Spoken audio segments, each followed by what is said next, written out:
వాస్తవానికి 2024 డిసెంబర్లో వచ్చినటువంటి వరదల కారణంగా మొత్తం కాకతీయ చెరువులు, గొలుసుకొట్ట చెరువులు అన్నీ కొట్టుకుపోయినాయి. అందులో భాగంగానే ఇక్కడ పెద్ద సొరంగం ఏర్పడ్డది.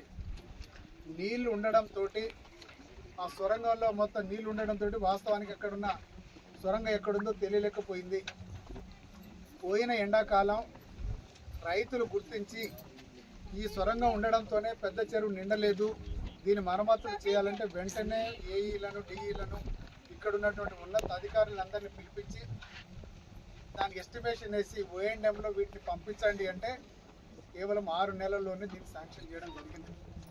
ఇప్పుడు ఎండాకాలం పని తొందరగానే కంప్లీట్ అవుతుంది. నాకు తెలిసి దాదాపు 49,66,000 రూపాయలు ఎందుకు పెట్టినామంటే 50 లక్షల రూపాయలు దాటితే మళ్ళీ ప్రభుత్వానికి పోవాలి, క్యాబినెట్ మీటింగ్లో అప్రూవల్ కావాలి, చాలా పెద్ద ప్రాసెస్. ఉన్న అమౌంట్లోనే ఎంతవరకు అయితే మనం చేయగలుగుతాం అంతవరకు చేద్దామని చెప్పేసి 49,63,000 రూపాయలు మేము ఈ ఆయకట్టుకు, ఈ సొరంగానికి పెట్టడం జరిగింది. ప్రభుత్వం కూడా తొందరగా స్పందించి ఓఎండ్ఎంలోనే ఇప్పుడు దాదాపు మనకి ఇప్పుడు ఈ టెక్నికల్ శాంక్షన్స్ 36,43,000 రూపాయలకి వర్క్ శాంక్షన్ అయింది. ఈ వర్క్ దాదాపు ఒక నెల రోజుల లోపల పూర్తవుతుంది. అదేవిధంగా ఇక్కడ చాలామంది రైతులు మనకి ఇక్కడ ఈ పొలాలకు వెళ్ళే రోడ్డు ఏదైతే ఉందో ఈ 1 కిలోమీటర్న్నర ఉండే రోడ్డు ఇంకా మరమ్మతులు చేయలేదని చాలామంది అడగడానికి వచ్చారు మహిళా మన సోదరులు. ఇది ఆల్రెడీ ఈ రోడ్డును నేను శాంక్షన్ చేయించిన 1-2 సార్లు టెండర్ పోయింది, కానీ ఎవరు టెండర్లో పాల్గొనలేదు. మొన్ననే ఒక కాంట్రాక్టర్ని గుర్తించిన వెంటనే టెండర్ వేయించి వర్షాకాలం వర్షాలు రాకముందే దాన్ని స్టార్ట్ చేసి కంప్లీట్ చేద్దామని చెప్పేసి మీకు అందరికీ తెలియజేస్తున్నాం.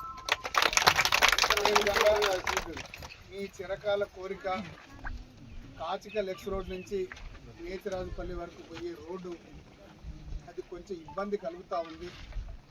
వాస్తవానికి గతంలో ఎర్రబల్లి దయాకర్ రావు గారు ఎలక్షన్స్కు 2 నెలల ముందు వచ్చి ఈ గ్రామానికి వచ్చి ఈ రోడ్డు నేను వేయిస్తానని చెప్పేసి అక్కడ ఉన్నటువంటి అధికారులకు మెయింటెనెన్స్ ఆఫ్ ద రోడ్స్ అని చెప్పేసి దాంట్లోనే ఈ రోడ్లు పెట్టడం జరిగింది. మెయింటెనెన్స్ రోడ్లో పెడితే కొత్త రోడ్లు చేయడానికి అవకాశం ఉండదు. కానీ ఆయన ఒక మంత్రి, నేను చెప్పిందే వేదం అన్నట్టుగా బడ్జెట్లో డబ్బులు లేకుండా దానికి ఫైనాన్షియల్గా డబ్బులు అలొకేట్ చేయకుండానే ఆ రోడ్డు శాంక్షన్ చేయడంతో కాంట్రాక్టర్ వచ్చి ఉత్సాహంతో 2 కల్వర్ట్లు వేసిండు. తర్వాత ఆయనకు అర్థమైందంటే దీనికి బడ్జెట్ శాంక్షన్ లేదు, డబ్బులు లేవు అని తీవ్ర ఇబ్బందులు గురవుతున్నారు. ఇప్పుడు ఆ ఏదైతే గతంలో పోసిన రోడ్ ఏదైతే ఉందో దాన్ని పూర్తిగా క్యాన్సిల్ చేసి కొత్త రోడ్డు మనం శాంక్షన్ చేయించుకోవాల్సి వస్తుంది. ఒకవేళ కనుక ఆ రోడ్డును పూర్తిగా క్యాన్సిల్ చేస్తే కాంట్రాక్టర్ ఇప్పటికే కల్వర్ట్లు దాదాపు 5 కోట్ల రూపాయలతో కల్వర్ట్లు కట్టి ఉన్నాడు, ఆయనకు నష్టం వస్తుందని చెప్పేసి ఇది వేరే చేసుకోలేక కింద మీద కొంచెం తర్జన భర్జన అవుతున్నాం. మీకు అర్థమైనట్టుంది. ఇప్పుడు గతంలో ఎర్రబెల్లి దయాకర్ రావు గారు మంత్రిగా ఉన్నప్పుడు శాంక్షన్ చేసిన రోడ్డు దానికి ఫైనాన్షియల్ అనుమతులు లేవు, బడ్జెట్లో డబ్బులు లేవు. కానీ రోడ్ ఏంటంటే కాంట్రాక్టర్ వెంటనే కల్వర్ట్లు దాదాపు 5 కోట్ల రూపాయలతో కల్వర్ట్ వేసింది. ఇప్పుడు దాన్ని ఆ స్కీమే లేదు కాబట్టి దాన్ని పూర్తి క్యాన్సిల్ చేసి మనం కొత్త రోడ్డుకి సిఆర్ఆర్ కానీ లేకపోతే హ్యామ్ రోడ్లు ఇది చేద్దామని చెప్పేసి ముఖ్యమంత్రి సలహాదారులు వేం నరేందర్ రెడ్డి గారు కూడా హామీ ఇచ్చారు. కానీ ఒక కండిషన్, ఆ రోడ్డుని పూర్తిగా క్యాన్సిల్ చేయండి అన్నారు.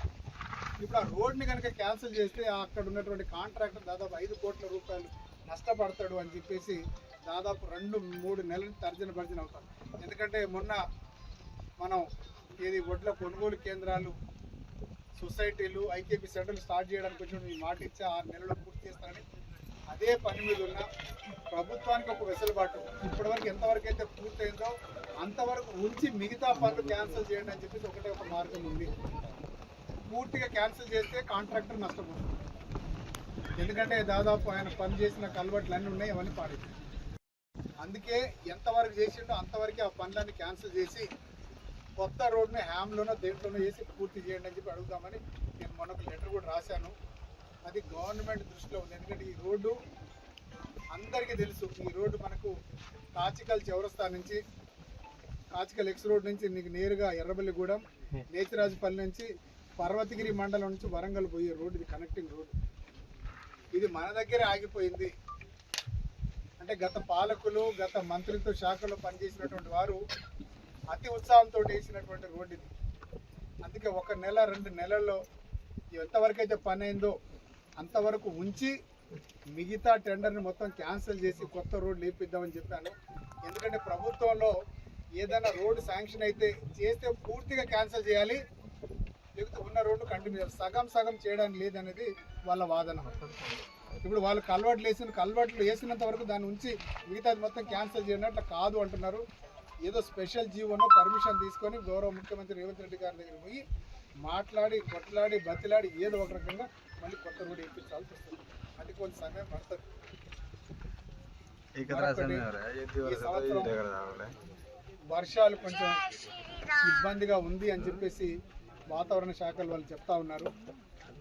ఎంతవరకు మన స్తోమత ఉంది, ఎంతవరకు వర్షాలు పడితే అంతవరకు మీరు నార్లు వేసుకోండి, పైర్లు చల్లండి. ఎందుకంటే ఈ సంవత్సరం కొంచెం గడ్డు కాలం అని చెప్పేసి సైంటిస్టులు చాలామంది చెప్తా ఉన్నారు.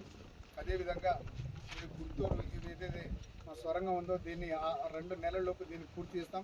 ఈ రోడ్డును కూడా కాంట్రాక్టర్ మాట్లాడి ఆ కాంట్రాక్టర్ తోటి కూడా ఈ రోడ్ ఇప్పించే బాధ్యతను తీసుకుంటాం. 6 నెలలు చెప్పినట్టుగా 6 నెలలు ఈ రోడ్ని పూర్తి చేస్తా. ఏదో కష్టపడతా కానీ ఖచ్చితంగా రోడ్ని పూర్తి చేస్తానని చెప్పి మీకు అనే 2 సార్లు హామీ ఇచ్చిన కానీ దానికి ఉన్నటువంటి టెక్నిక్ అసలు శాంక్షన్ కాకుండా చాలా బాగుండు. అది శాంక్షన్ చేసి 25% వర్క్ 30% వర్క్ కావడంతో అది కింద మీద అవుతుంది. ఏదో ఒక రకంగా ప్రభుత్వం దగ్గర ప్రాధేయపడి ఆ రోడ్డును కూడా పూర్తి చేద్దామని తెలియజేస్తున్నాం. మరొకటి ఇక్కడ మనం వర్షాకాలం ప్రతిసారి జేసీబీ పని అక్కడ